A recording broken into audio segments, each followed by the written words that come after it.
اما بعد دلی تقاضا ہوا کہ جس رکوع کی تلاوت کیا ہے صاحبزادوں نے اس کا کم از کم مختصر تفصیل کے ساتھ اس کا ترجمہ پیش کر دیا جائے، اس لیے کہ اس میں بہت اہم مضامین ہیں اور ہر شخص کے لیے مفید ہے۔ اللہ تعالیٰ مجھے توفیق دے کہ میں اس کا ترجمہ تھوڑی سی تشریح کے ساتھ کر سکوں۔ یہ رکوع وہ ہے عموماً ائمہ اس کی تلاوت کرتے ہیں نماز میں بھی،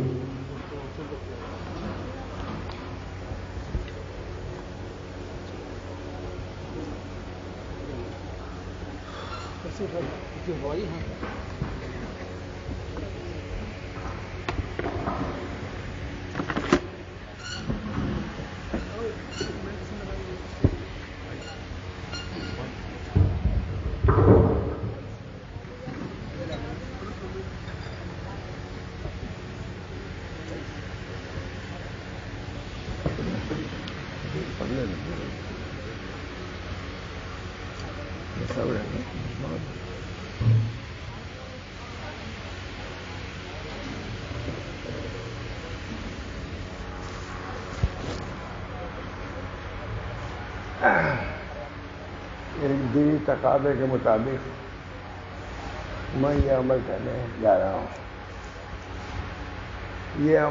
یہ رکوع عموماً ائمہ کرام بڑی گرمان میں پڑھتے ہیں۔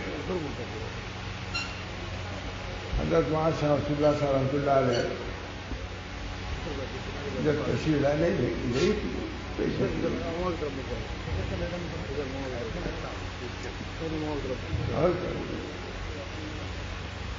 جب الہ آباد میں تشریف لائے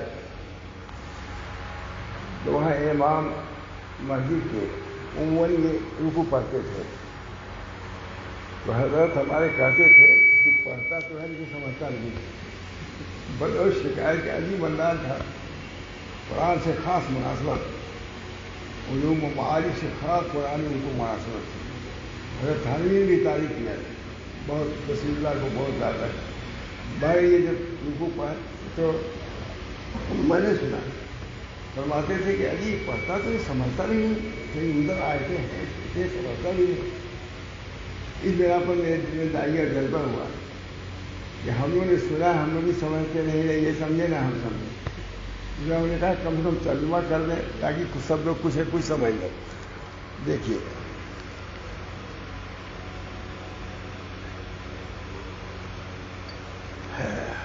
ان المتقین فی ظلال و عیون، پہلی آیت ان المتقین یعنی جو تقوی والے ہیں، جو یہ بشارت سنائی جا رہی ہے وہ سب کے لیے نہیں ہے، ان الناس نہیں ہے، ان المتقین، متقین وہ ہیں جو کہ عوامر کا امتثال کرتے ہیں، نواہی سے بچتے ہیں۔ یہ جو اچھے عمل ہیں ان کو بجا لاتے ہیں، جو برے عمل ہیں ان کو چھوڑتے ہیں، انہیں کو تقویٰ کی تعریف ہی یہ کی گئی ہے، امتثال عوامر و اجتناب نواہی، اعمال صالحہ کا کرنا اور برے اعمال سے بچنا۔ تو متقی کون لوگ ہوئے؟ جو اعمال صالحہ کرتے ہیں اور معاصی سے بچتے ہیں۔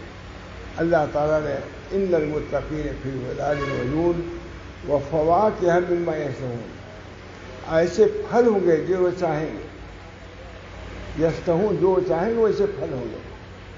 یہ قرآن کہہ رہا ہے، جس کو ہم لوگوں نے پڑھا ہے لیکن شاید کسی الا ماشاء اللہ سمجھا بھی نہیں۔ کتنی بڑی بشارت ہے، وفواکہ مما یشتہون، جو وہ چاہیں گے۔ کتنی خوشی ہوتی ہے زمانے میں پھلوں کو کھا کر کے۔ ہمارے یہاں گجرات میں بہت بڑے امیر آدمی تھے، بہت، جب یہ پھل آنے لگے کہا کہ ہم لوگ ان پھلوں کے لیے ترستے تھے، روپیہ پیسہ ہونے کے باوجود ہم لوگ نہیں کھا پاتے تھے۔ آج یہ کہ پھل ہر دسترخوان پر افطار کو موجود ہے، زیادہ ہم دیکھ رہے ہیں ہم لوگ کے گھروں میں۔ ہم لوگ دادا ہمارے تو انگور دیکھے بھی نہیں ہوں گے، سوائے برگد کے دیکھے بھی نہیں۔ یہ اللہ کا پھل ہے کہ اس زمانے میں پھل عام ہو گئے، اس فکر کو مقام ہے کہ نہیں؟ وہ فواکہ ہمیں بیٹھتا ہوں متقیوں کے لیے، لیکن ہے یہ بھی قید ہے کہ ان المتقین، جو متقی ہیں ان کے لیے یہ ہے، اس بنا پر متقی بننے کی ضرورت ہے کہ نہیں؟ اسی وجہ سے دعا کی جاتی ہے اللہم آت نفسی تقواہا وزکھا انت خیر من زکاہا انت ولیہا مولاہا۔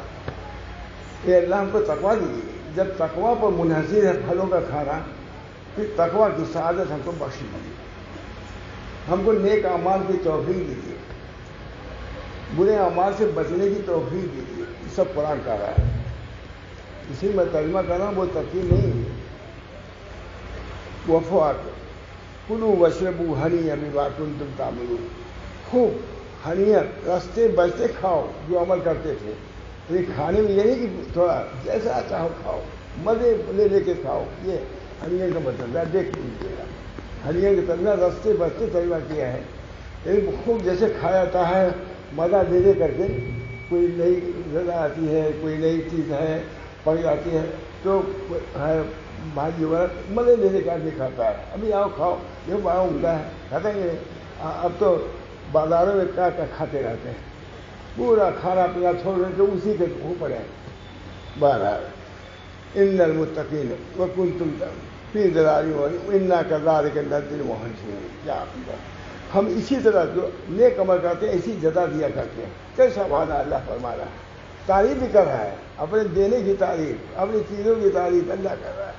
حنیًا انا کذالک نجزی المحسنین، جو محسن ہے، محسن معنی نیک کام کرنے والے، محسن معنی یہی احسان والے نہیں، یہاں محسن سے مراد یہ ہے کہ جو نیک کام کرنے والے ہیں ان کو ہم یہ دیں گے۔ انا کذالک نجزی المحسنین، ہم ایسی ہی جزا دیں گے، ابھی دیا نہیں ہے، ہم کو لالچ دلا رہے ہیں کہ اعمال میں تھوڑی سی محنت مشقت برداشت کرو، بہت اچھا نتیجہ اس کام کا یہ کریں گے۔ ایک عمل کرتا ہے انا کذالک نجزی المحسنین، اللہ ہم کو محسنین میں سے بنائے۔ محسن سے مراد یہ احسان کرنے والا نہیں ہے، احسان کے معنی پوچھیے مطلب کہ اچھا کام کرنا، وہ احسان حسن سے ہے۔ ایک یہ کہ کسی کو دینا یہ بھی احسان ہے، لیکن اصل معنی یہ ہے کہ احسان میں حسن عمل کو اختیار کرنا، اچھا عمل۔ وَكَذَا إِنَّا كَذَلِكَ نَجْزِي الْمُحْسِنِينَ وَيْلٌ يَوْمَئِذٍ لِّلْمُكَذِّبِينَ، سن لیں جو تکذیب کرنے والے ان کی ہلاکت ہونے والا ہے، نہیں مانتے نہ مانو، تمہاری ہلاکت رکھی ہوئی ہے۔ ان محسنین کے لیے تو دسترخوان سجے ہوئے ہیں، خوب ہنسی سے خوشی سے جیسے چاہو کھاؤ۔ آم جو کھاتے ہیں ہماری پچھا میں، یہ بھی شاید پچھا میں ہو، آم بھی کھاتے ہیں، ہمارے بڑے بڑے بزرگان دین بھی ایسے ہی کھاتے تھے، کوئی اس پر مات دیتا کہ ہم لوگوں کی طرف نہیں ہوتا، حیات میں ہوتا ہوگا، ہم لوگ پورے میں سے کھائی نہیں، یہ مزے دے دے کے آم کھاتے تھے۔ مولانا یعقوب صاحب، شیخ الہند اور بڑے بڑے علماء تھے، آم کے بڑی باری ہوتی تھی، لے کے اس کو مارا، ان کے پیٹ مارا، ان کو کھلایا، یہ کھلایا، یہ انداز جنت میں رہ گئی ہمارا۔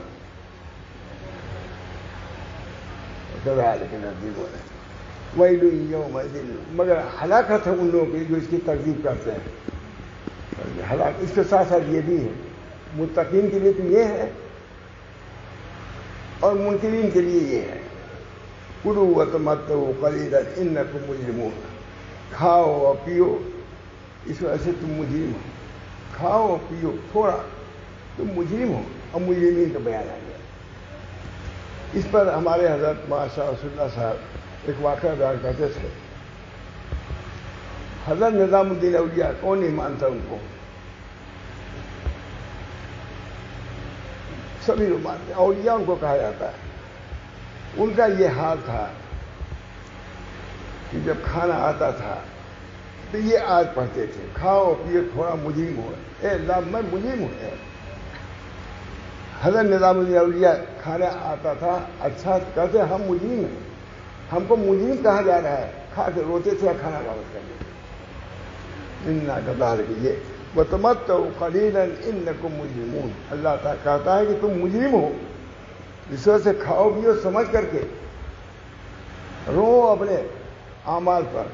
یہ کلو ہوتا ہے حضرت نظام الدین اولیاء، کتنے بڑے شخص، لیکن اس آیت کو پڑھتے تھے اور روتے تھے اور فرماتے تھے کہ آج کے دن اچھا ہے، کل کے دن اچھا نہیں، یہ کہتے روتے تھے واپس.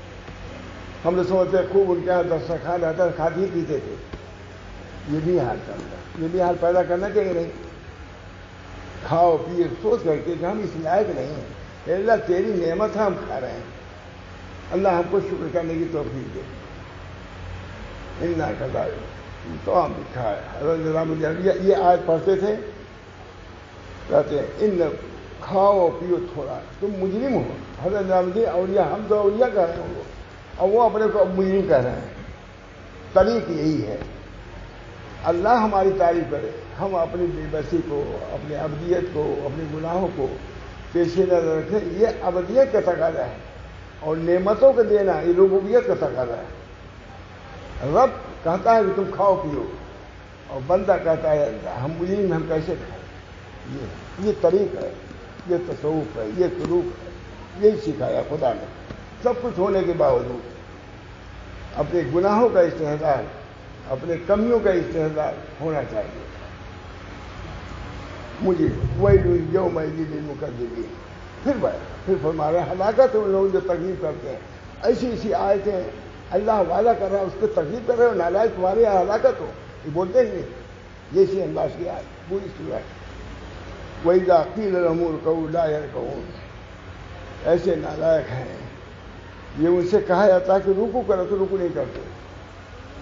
وَإِذَا قِيلَ لَهُمُ ارْكَعُوا لَا يَرْكَعُونَ.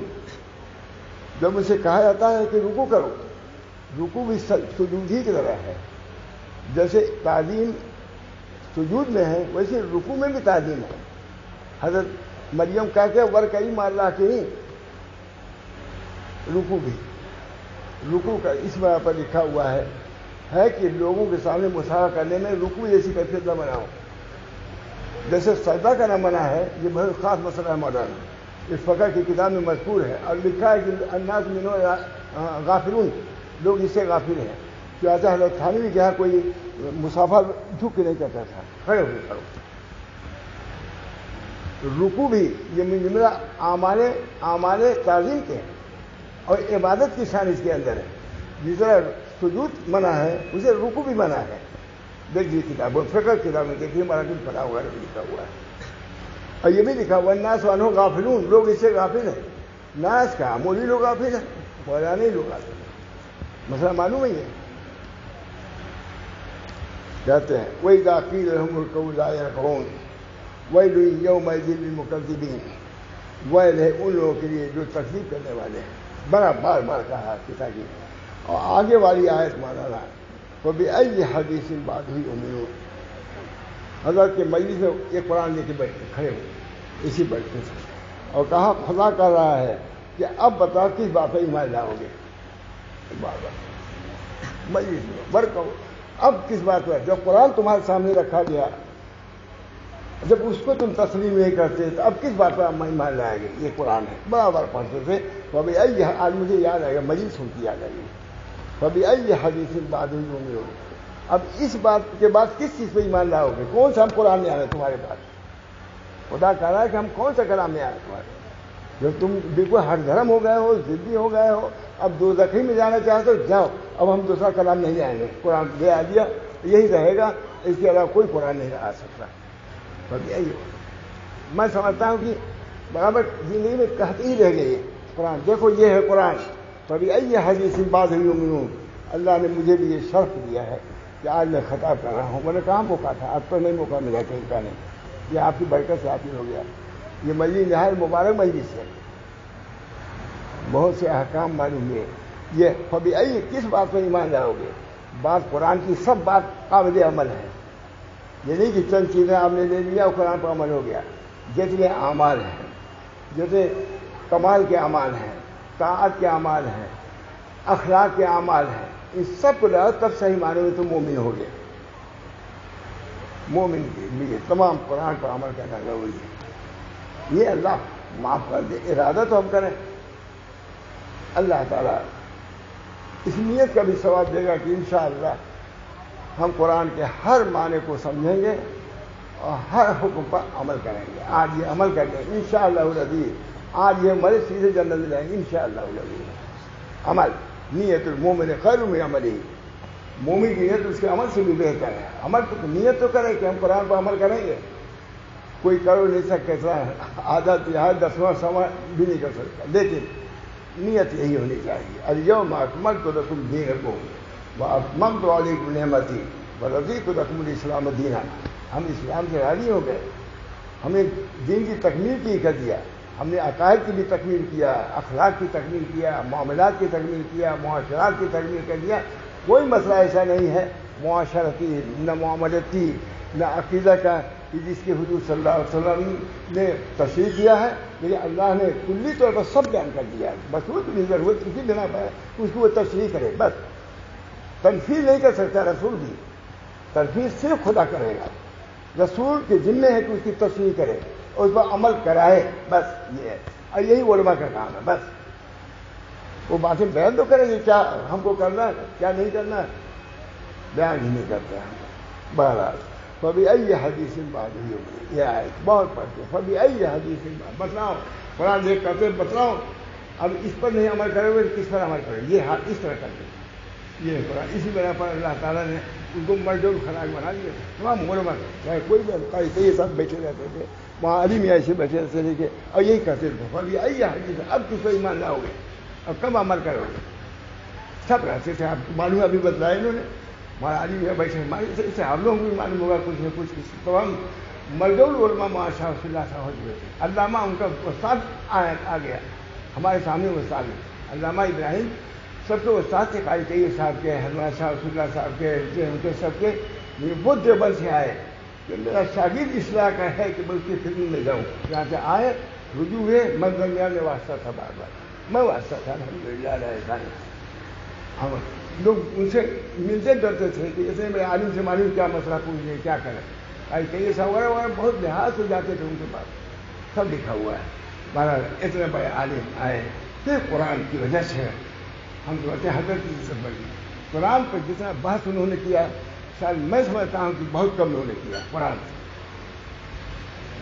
اللہ تعالیٰ میں سب زیادہ میں نہیں بول سکتا. اللہ تعالیٰ ہم کو اور آپ کو سب کو اس قرآن کو اختیار کرنے کی ضرورت ہے, اس سے بڑھ کے نہیں ہے. قرآن سب کا حل ہے. اس کی تلاوت بھی موجب, اس کی تلاوت بھی موجب ثواب.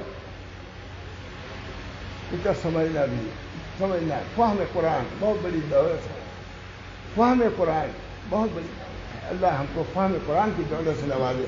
ہم تو اپنے طلبا سے بھی کہتے ہیں, ان سے بھی کہتے ہیں کہ اتنے میں اکتفا نہ کرو, کبھی ترجمہ پڑھ لو, ترجمہ پڑھ لو.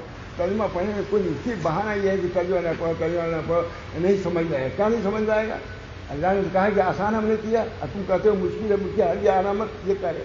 خدا کہہ رہا تم آؤ, ہم آسان کر رہے ہیں, ہم کہتے ہیں نہ آؤ, اس وجہ سے بہت مشکل ہے. یہ خراب ہے, مرضی الہی کے خراب ہے.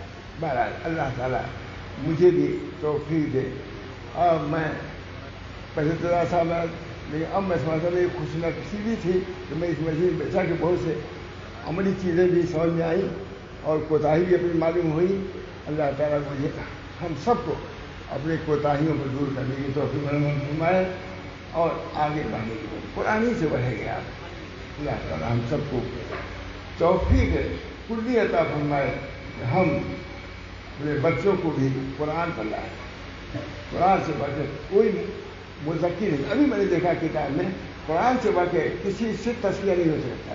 ابھی میری کتاب دستور السالکین جو ہے اسے پہلے لکھا ہے کہ 10 اسباب لکھے ہیں تذکیہ کے, اس میں پہلا سبب یہی ہے قرآن کے لوگ, کیونکہ قرآن سے بڑھ کے کوئی مذکر نہیں ہے. قرآن سے پڑھیے. اللہ تعالیٰ ہم سب کو توفیق نکال دعا کریں. اللہ تعالیٰ